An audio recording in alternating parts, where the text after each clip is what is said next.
Greetings, Light Tribe. Janine Palmer here. And I'm doing a video today about healing because a question came up on my notifications. A woman said, "Are you a healer?" But when I clicked on it, it wouldn't take me to whatever she commented, and I could never find it, so I could never answer the question. And so I want to do a video about that because what I do, like so many others, is I help people to heal themselves. Healing is an individual journey, and we can get help because sometimes we need that from different sources, which can be helpful from the medical field. It can be from doctors, from medications, spiritual healers, going on our own healing journeys, because ultimately it's the spirit that heals.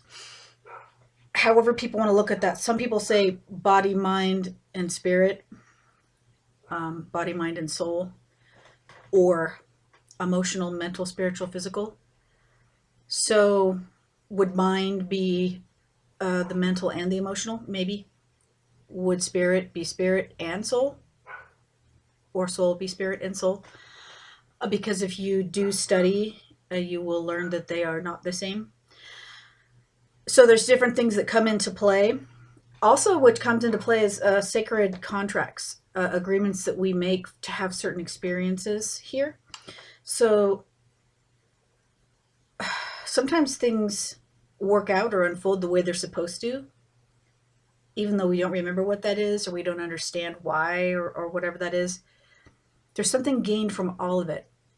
So when I talk about helping someone to heal, there's a lot of different tools and modalities that we can use for that purpose on many levels. Okay, so when something physical presents, there's usually something that preceded that contributed to it on a different level, whether it's the mental, the emotional, spiritual.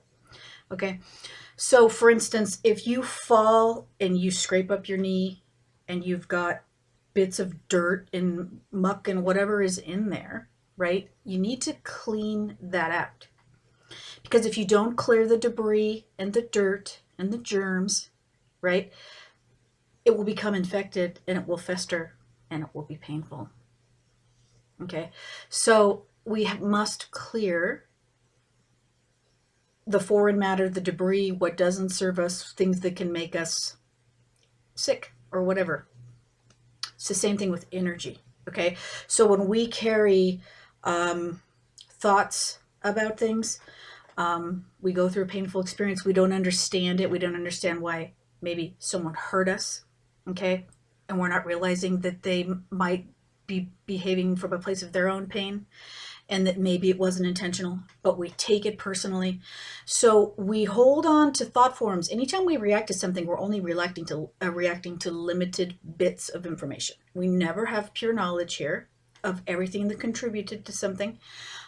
So we have partial information that we react to. And so we suffer and we cause other people to suffer. And the reactions come from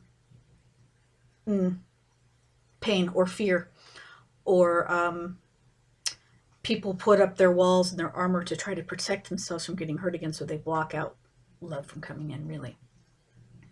And especially if that stuff is buried, because if it's in our energy and we don't get rid of it, we don't clear out that debris, okay, then it goes into us on a physical level, and then we have symptoms of dis-ease. Okay, so it's very important to constantly be letting go of what doesn't serve us. Okay, so we go through something and, oh, I don't want to think about that because it was hard and painful. Sit with it, acknowledge it, thank it for what you learned, take the knowledge, release what doesn't serve you. And there's many ways that you can do that. Meditation's good, getting out in nature's good, being forgiving is good. Some people say, oh, I just can't forgive. Well, that keeps you in a prison. So if you can't forgive, I hope you like the cell that you are placing yourself in. Because unless and until you can forgive yourself and others, you will not be free. Similarly to energy needing to flow, right? So we don't come down with physical ailments, okay? Like with a river or a stream, if there's a bunch of trash thrown in there, rocks, boulders, sticks, branches, right, and it builds up this dam to where the water can't flow through and it's going out over the sides or whatever. It's the same thing. Energy needs to flow, but we have blocks. We have energy centers on our bodies. They get blocked with the pain and the resentment and the anger and the grief and the fear and the suffering that we hold onto, whether we realize it or not. That blocks our energy from flowing.